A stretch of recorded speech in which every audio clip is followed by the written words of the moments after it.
All right, Anthony. So we were going to talk about some ideas of what we might do, or some practical things to do with money. Um, so yeah, so I wanted to ask you about, there's a currency in Germany. Um, Yeah. what's the name of that one?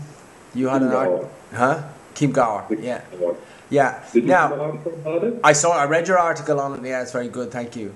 Okay. But what I want to ask you about is, as I said to you before, I'm interested in whatever might be workable and usable here in Ireland, to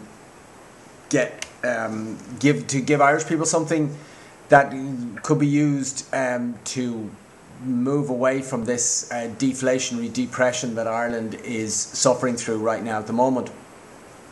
So I'm looking for something that could be practical, but I need some clarification on what other people are doing and what might be usable, and also what ways these things could be improved. What I'm aware of is that the idea of that social credit type idea, which seems to be it's debt free, in that money will be just issued and there's no debt attached to it. Money is issued and spread evenly among the population, with the idea that this will plug the gap in spending power and increase spending power, so that self-employed people can get back to work, businesses can get busy again. In other words, there's enough spending power in the economy to to buy what's produced. So that seems to be the idea of social credit. Now there's this other idea of mutual credit, which seems to be debt based, where you sort of you run up a debt for whatever you want to do. So I'd like to explore how these two things may work together or not, or may work in parallel, or totally separately, and then to explore some ideas, because in Ireland there's an idea for a currency called ERA, the ERA Bank.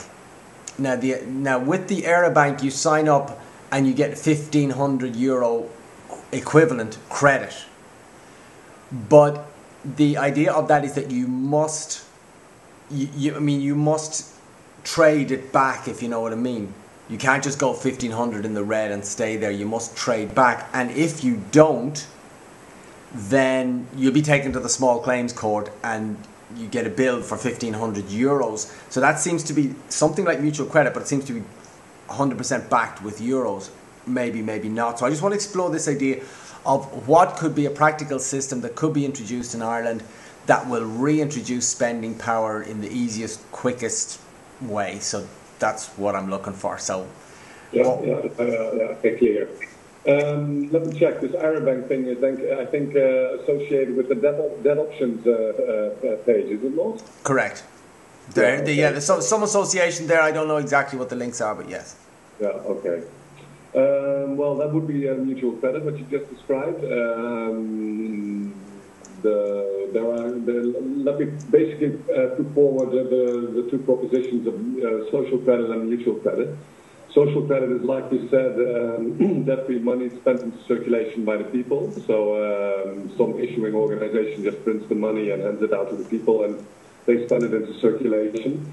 Mutual credit is where everybody gets an account and gets a credit line, and they spend it into circulation in that way. The social credit idea sounds great, because it is debt-free, and that is, in this day and age, we're so programmed to associate the problems with debt. But as you know, I'm of the school that thinks that the problem is not debt, it is interest. So the problem is not debt itself, the problem is being raped by the creditor, being the bank, who prints the money out of nothing and then, shears us with extortionate interest rates.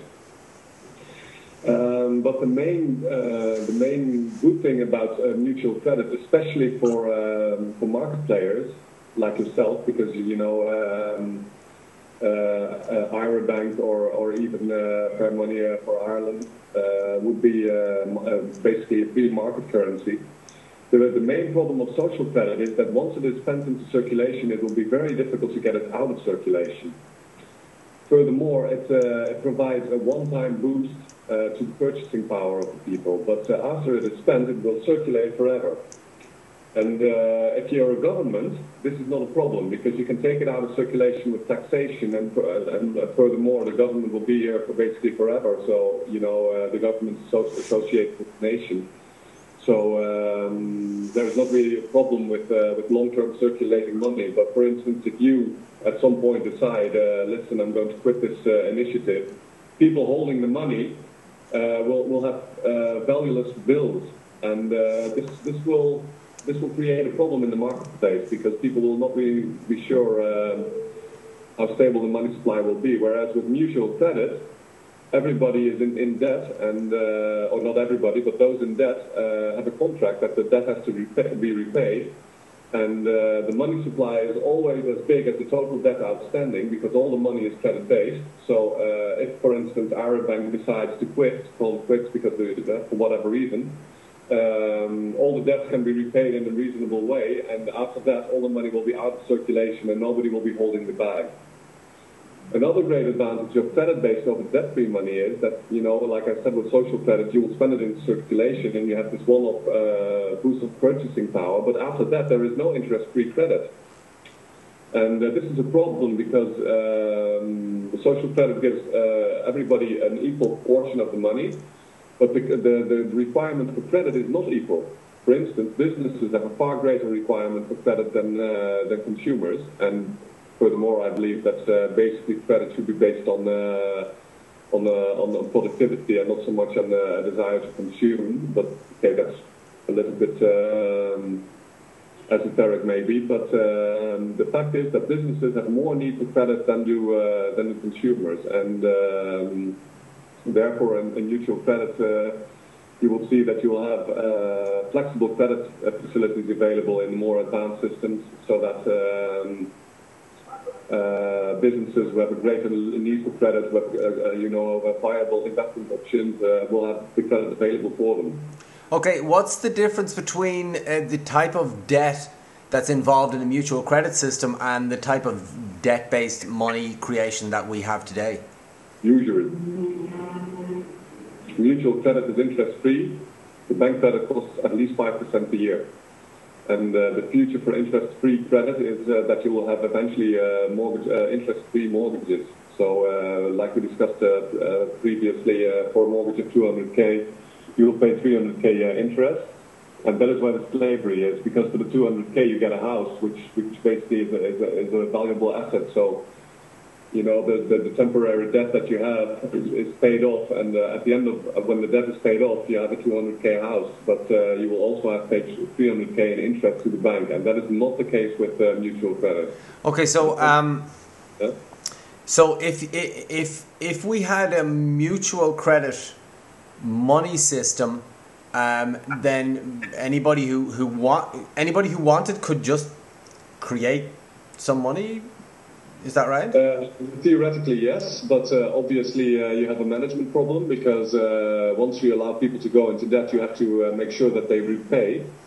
So what you don't want to do is give people credit that they simply cannot afford. You have to have a reasonable way of managing the amount of credit outstanding, and businesses is the same story. You don't want businesses to go into debt endlessly. Furthermore, there is a limit to the money supply that you want circulating, because obviously if the two of us start up, I can give you a billion credit line, but the money would be worthless. So the money in circulation must not be more than the network needs. So, but basically, yes, everybody would be able to get some interest-free credit.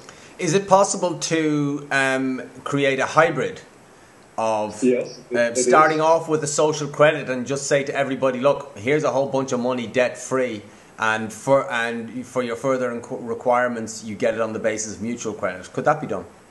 Yeah, it could be done, but the problem with the difficulty of getting it out of circulation would remain. And secondly, the money that circulates as social credit is no longer available as credit itself. So the money will endlessly circulate, which basically is useful. I mean, there's no real problem with that, but it does diminish the amount of credit that the network could handle, because there would already be debt-free money in circulation. But on the other hand, it would probably need less credit. So it is possible. Okay. But, by the way, let me say one thing more, because I believe that social credit is particularly useful for governments, and for a viable national currency, I would actually see a great future for a combination of social credit and mutual credit. Okay, so for a national currency, a combination of social credit and national credit would be a good idea. So obviously, at the moment, there's a pressing need for spending power. There's a massive deflation going on in Ireland and other countries. So if the people were to wake up to the actual problem of usury and the amount of excessive and damaging debt that is created by usury, well then the ideal national solution would probably be an immediate release of increase of spending power via a social credit type dividend, and then to refine that with the use of mutual credit going on after that. Viable way. Another viable way would be simply to end all interest payments overnight. That would also end the depression immediately, because obviously all the money that now goes to interest payments would then be available for serious investment and serious consumption. Okay, so end all interest payments. Okay. Because that is the real core of the issue, Cathal, and that's really very important to keep that in mind. The problem is interest, and not so much credit. Okay, so really not to worry too much about credit or debt, but really to get rid of interest as such altogether. Now, what you're actually saying is that we've no need for interest payments whatsoever. We've all been brainwashed since birth that interest is a vital part of the functioning of our world, and without interest, the payment of interest is a moral duty that we have, and which it underpins the success of civilization. But you're actually saying that the opposite is the case, that interest is actually immoral and is undermining our civilization, and that we can just do without interest whatsoever, and we can do a lot better without interest. So how exactly are we going to do better without interest? Tell us the good news about that. Well, the good news obviously is that we would stop paying here in Holland. The poorest 80% pay 50 billion euros per year to the richest 10% in interest. And there is... Sorry, just let's not brush over that. 80% of the people are paying in Holland are paying 50 billion euros a year. Yeah. Okay, now hold on a second. 50 billion. How many people are in Holland? About 60 million. Okay. I'm just getting out my calculator here. What the Irish situation is. We don't have the Irish figures, but we'll work with the Dutch figures for now. So the majority of people, in other words, the 80% of the people, are paying 50 billion, and how much is and what's your population there?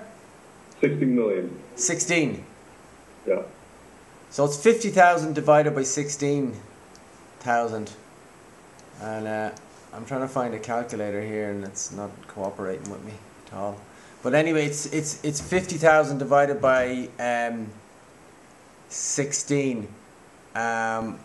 In fact, it is 70 billion. It is 70 billion, Cathal. Am I making a mistake here? It's 70 billion per year here in Holland. All right. 70 billion. Yeah. So that's 70,000 million divided by a population of 16 million. Yeah. So that means that 80% of, or spread that over the entire population, it's €4,500 a year. Yeah. of just useless burden. That's just like chains. That's just like carrying a weight around. There's no benefit from that, is there? There's absolutely no benefit whatsoever. The classical rationale for usury is that people will only lend you when you pay them interest.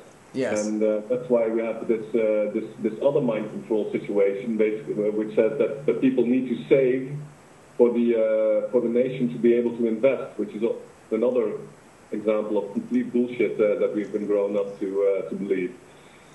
Because, as we know, the whole money system is purely credit-based, and all the credit is created by bookkeeping by the banks, which could also be done in mutual credit facilities or even by the government, although that is perhaps not the ideal place for this credit creation. But the cost of this credit creation is close to zero, and there is therefore no need for interest payments on this money. And furthermore, we don't need savings to create this credit. Okay, so it can just come out of thin air, the way the banks have been doing it all the time anyway. They're not really doing it with savings either. So, what about risk? There is risk in the situation that you described by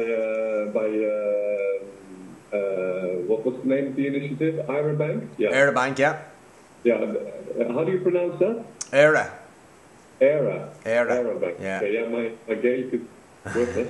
I'm learning. Yeah. The exact pronunciation is. Ira Bank is there is a certain risk because they apparently give credit to consumers, which I would personally not do. In my personal system, mutual credit system, I do not give credit to consumers, simply because you create a great administrative problem. It will be very difficult to get all the money back. 80% of the people will just pay. That's not the problem, but the remaining 20% will give you a great headache. And but normally speaking, in mutual credit facilities, you would have credit mainly for the businesses involved, and these businesses will have to offer collateral for serious credit. So you have a very reliable asset backing the credit that is circulating, and if the business screws up, you have collateral for the loan outstanding. Okay, this comes to an interesting point because some people they actually say in connection with I've heard people saying this in connection with systems like Let's or something like that, and it sort of runs a little bit on mutual credit lines. You kind of get an account and you trade away. And the idea is that you go red or black. You can go into the red or you can go into the black. But they actually say that it doesn't actually matter if somebody sets up, joins the system, runs themselves into the red, and then just says, "No, I'm not going to do anything back. Like I'm just in the red and I'm happy. I got whatever." But they actually say there's actually no loss because that person, they're going to have to stop trading within the system, because they've run up as far as they can go. But even they decide they leave the system, they've still done a benefit because they have, the credits that they used up has been transferred across to someone who is working and has increased their balance, and economic activity has occurred. So they seem to be saying that these type of mutual credit systems can take a certain amount of laziness or non-cooperation or skullduggery, where somebody just says, okay, I'll use up my 1,500 and I'll just then kick back and watch TV. I'm not gonna provide any goods or services in return if I'm asked to. So then more or less it seems to be the point is, well, it doesn't even matter if somebody just wants to sit home and watch TV. What's your take on that? Well, I don't agree, because the simple fact is that money is a means of exchange. So there is an exchange, not a gift. We have money because people have a quid pro quo kind of attitude in life, and this is human nature. And we give and we receive not goods back. We receive a promise to pay back, which is basically what money is.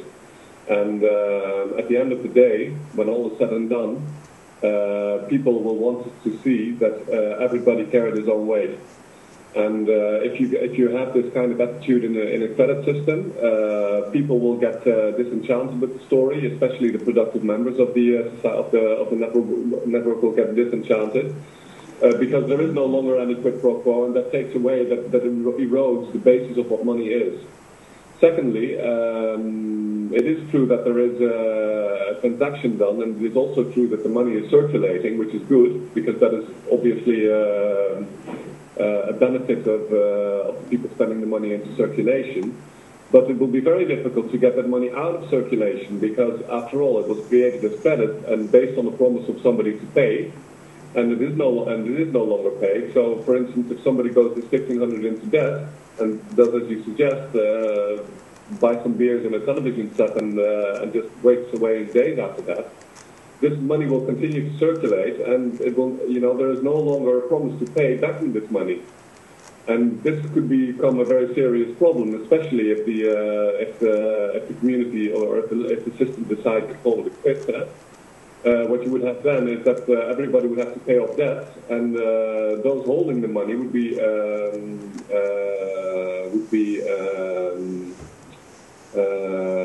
all the money would not be able to go out of circulation, and people would be ending up with this money, and as a result, they would be holding the bag, because this money would be worthless. Okay, so are you therefore you seem to be saying that this idea that they have in Bank, where they're enforcing the payback, so you're saying that's a good idea, and that it must be enforced or the system won't work. Yeah, well, what I must say also is this: the repayment must be enforced, but obviously we do not want to work like banks, and we don't want to crucify people simply because they cannot pay. What you want in this kind of situation, and this is the kind of line that I would say, would suggest people would take, is that you have a very solid contract with people, so that in the case of people just screwing around with the system, you just take them to court and you just eat their guts out in court and get your money back, because you don't want people screwing around, and you want to have a big stick for people who do.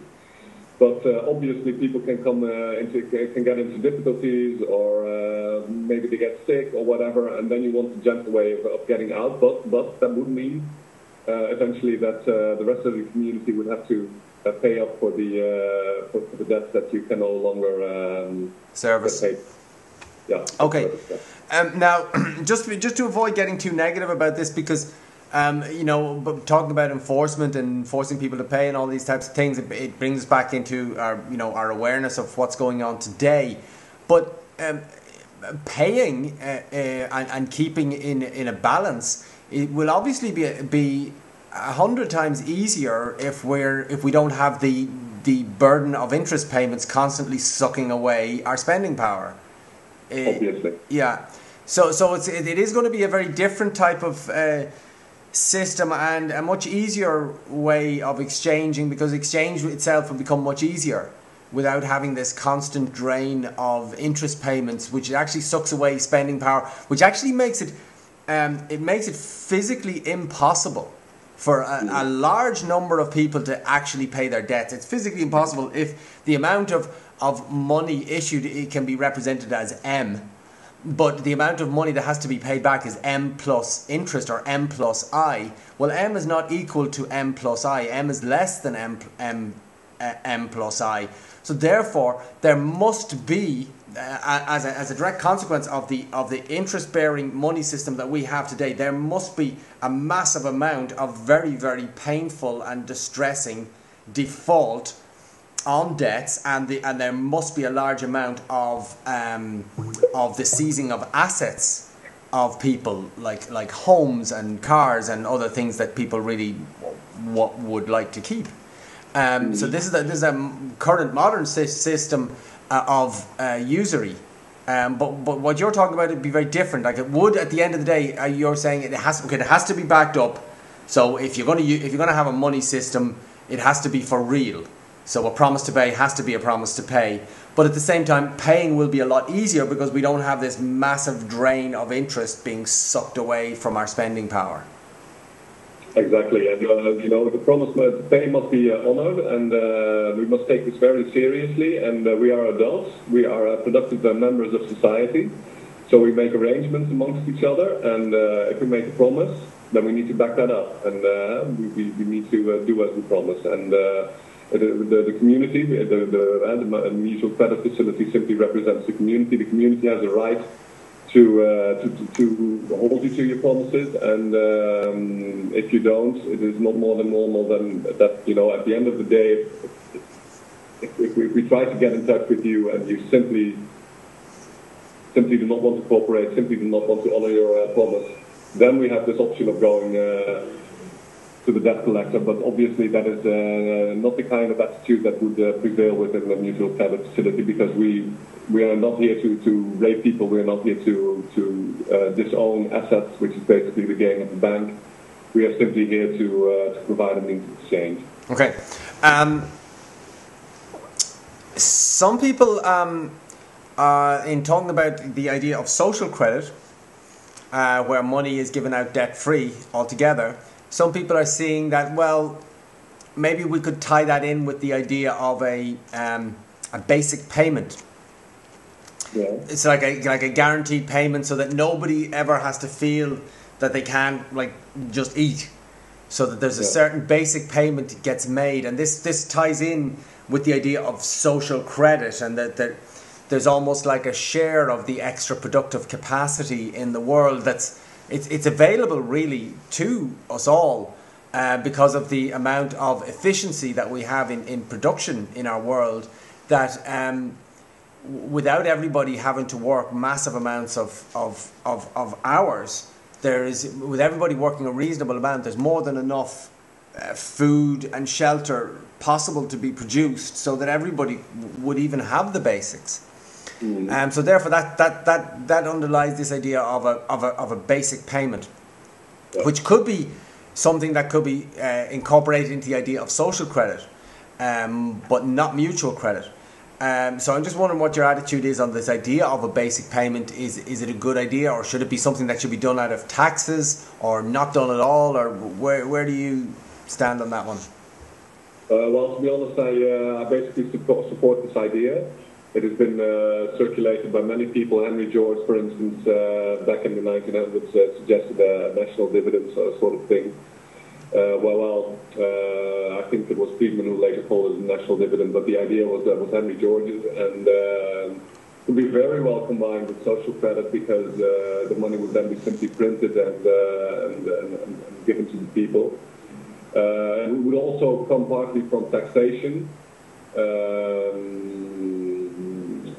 And the basic idea is that we have a commonwealth, and this is another thing that has been which we have basically been disowned, because the part of the commonwealth basically should also include the land, for instance. The land is not capital in the normal sense of the word, because it was not created by people, which machines, etc., are. Land was created by the Creator, and was and we all share in the right to share in the proceeds of the land, and usually has enabled a few very wealthy people to buy up all the land and dominate all our land holdings, and as a result, we are now paying rent on our own land, and it's not only land, it's also technology. I mean, technology with intellectual property rights has also been monopolized by major corporations, transnationals, and of course the owners and the handlers of this transnational system behind the scenes. But it is not their knowledge; it is our knowledge, it is our technology, and their monopolization of it is a disgrace and must also end. And then a basic income, a national dividend, would basically express our share in this commonwealth. Okay, that's a lot of interesting ideas there. The idea about land. The interesting thing is that we're all very much brought up to cherish the idea of private property. So you have your house or your apartment and your balcony or your garden, and that's your space, and we have all the various protections to stop anyone else coming into our space. But then when you go out into the countryside, it's all walled off as well. Here in Ireland, actually, you can't even walk along the rivers. That's all private property. I know it's a little different in some countries, like in Switzerland, there's much more public access to river banks and things like that. But the interesting thing is that we all are, educated to believe that private property is a great thing and we should have our private property, but because of the system of usury, the banks own about half of the country outright through mortgages. When you think of, like, some mortgages are nearly paid, some mortgages are only starting off, and the property is mostly owned by the bank, and some of them are about half paid. So probably on average, the average mortgage is probably half paid, which means the banks own half the real property of Ireland via mortgages. We're paying massive amounts of interest to them to get some ownership. Let me say something about property rights, because I'm not against private property. Let me make this very clear. I mean, I think that a man should be able to benefit from the fruits of his own labor, and if he creates something, he must be able to own it. The difference with land is nobody created it.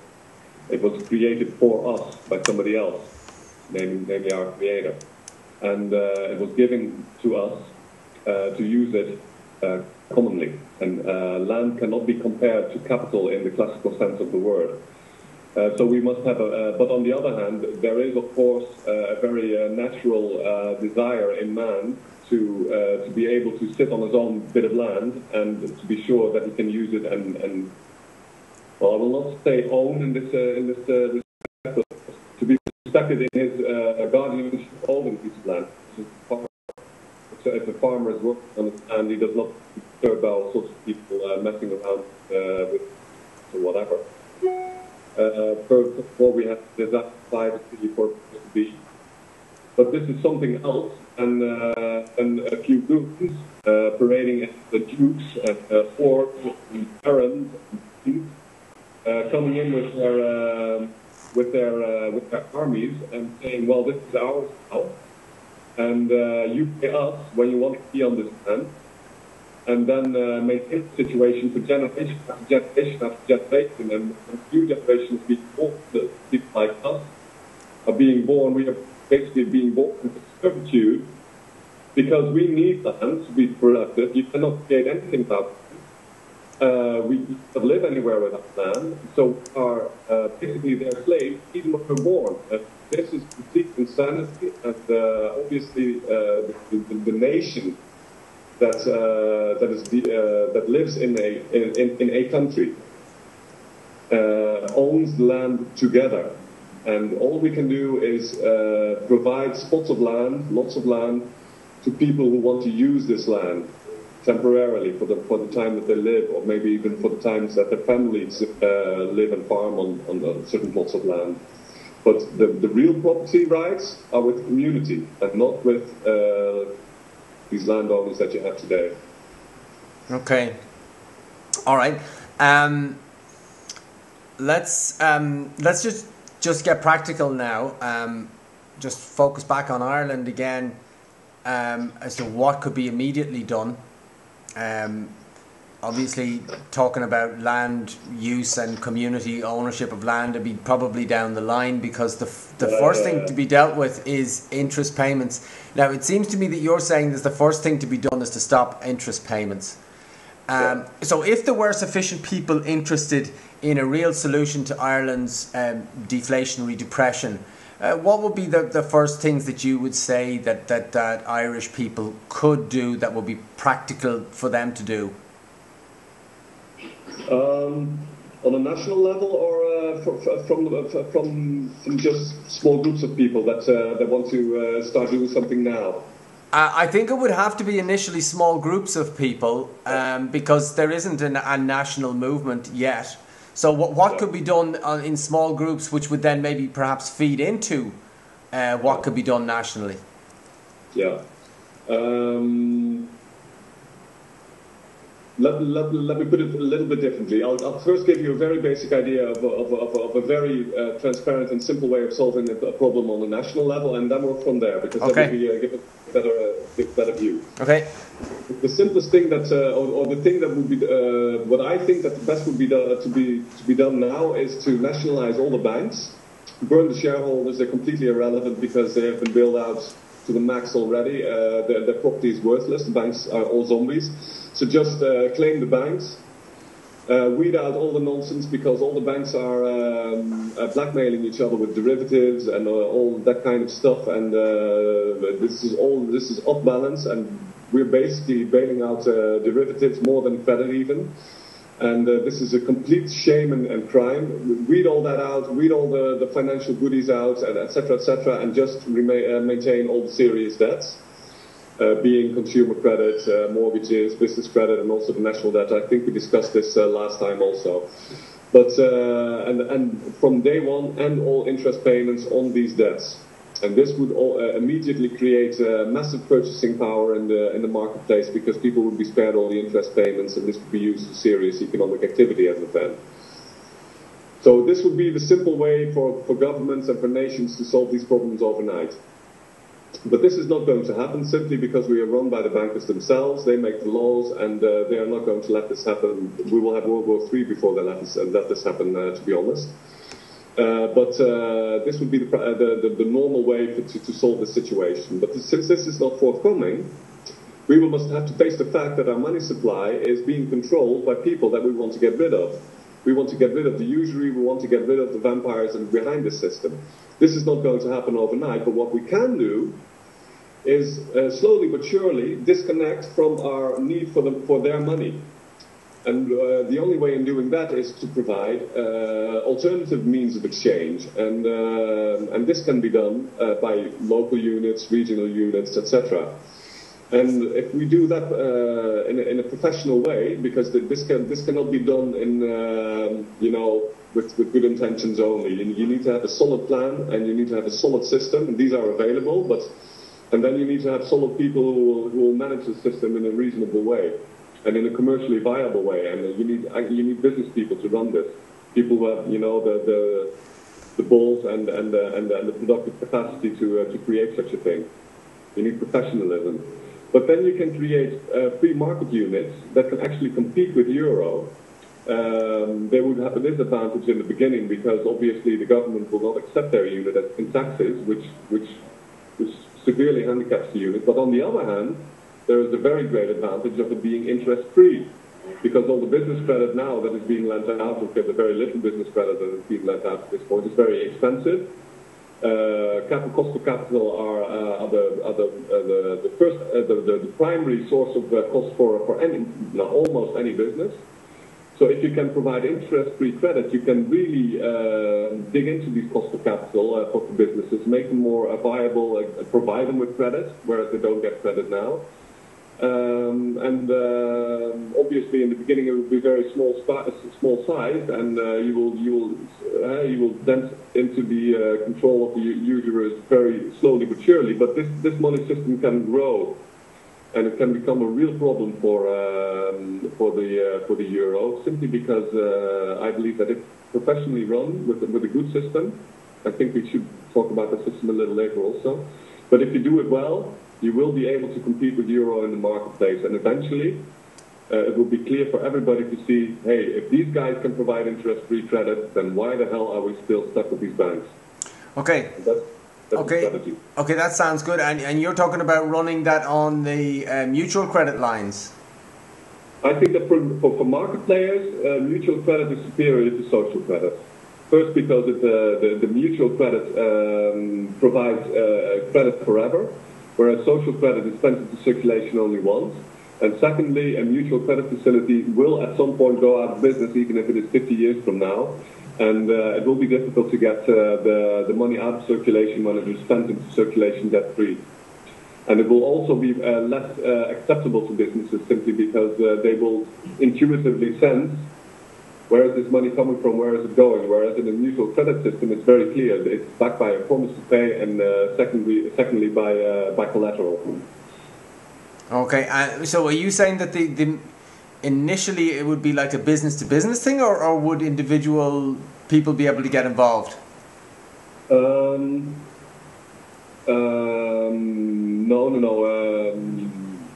Mutual credit is well. Let me put it this way. I've got an interesting article online on my web page about how such a system should look like, what the monetary architecture should be. I've got a couple of articles because you can find them in interest-free credit under the solutions tab. But in one of them, I explore how important it is to maximize liquidity within the network. And liquidity is what money will buy, and this is what you should be looking for. Create more outlets for your money, and there you definitely need consumers in such a system, both consumers and businesses. Okay, so well, maybe we won't do it on this call, but maybe in another one we'll talk about how it could be set up locally, the hows and the wherefores, because the Era Bank is a national Irish idea, and it's certainly in the beginning its existence will be online. So like an online thing, which will suit some people, but then there's a lot of places like with the Chiemgauer, there you seem to be using a printed note and going like from there. So we'll do a separate call if it's okay on just the nuts and bolts of doing it locally, who you get involved and how you get that started. Because you're saying it has to be done right, and also there has to be some reward for the organisers, because there's only a certain amount that people can be expected to do just for the good of humanity, because it actually goes against the whole principle of what we're talking about, that the idea of money is that it's a quid pro quo, it's an exchange, and it's an exchange of a promise to pay in return for something of value. So therefore, in this whole area of monetary reform, there seems to be an expectation that those who would suggest something or suggest a proposal should be doing it voluntarily and for nothing, which it contradicts the very idea of money itself, in my opinion, and is rather dubious, because then you see you get all the talking head experts on television. They seem to do it for nothing, but you look at them, they're all employed by banks or government or something like that. So, I mean, they are getting paid to be sitting on TV giving their opinions. So there has to be some reward for those who are going to organise such a system. Let me react to that, Cathal, because this is really a very vital issue. This must be done professionally. If you want to do this well, you need to do it professionally. And if you do it professionally, it means that you get a decent remuneration for your efforts. And any serious local unit or alternative unit, free market unit must have a viable business plan, which will show how the business of providing the unit will cover its costs. Okay. And these costs will simply have to be paid by the users of the money. Simple as that. Yeah. All right. We need to return to that, because I mean, the outcome of this call is that certainly to set up a local currency mutual credit seems to be a good way to do that, and also that it seems to be the most practical thing to do, but it has to be done right. So we've obviously got to return to this and see, well, okay, what are the nuts and bolts of doing it right? But I think that's another section. So I think we've covered a lot here, and it's going to be very useful. So let's just call this part to a halt, I think, and then return to that. So we'll just finish here, and thank you very much. Right. By the way, I'm just going to mention to finalise this call that anybody who wants to learn more can find a lot of interesting information on realcurrencies.wordpress.com. Yes, that's right. Yeah, realcurrencies.wordpress.com for more information. Or you can also look up on the Facebook page for FairMoney Ireland for more information on this. Era Bank is also findable on Facebook here in Ireland, or anywhere in the world for that matter. Okay, thanks, Anthony. Welcome, Cathal.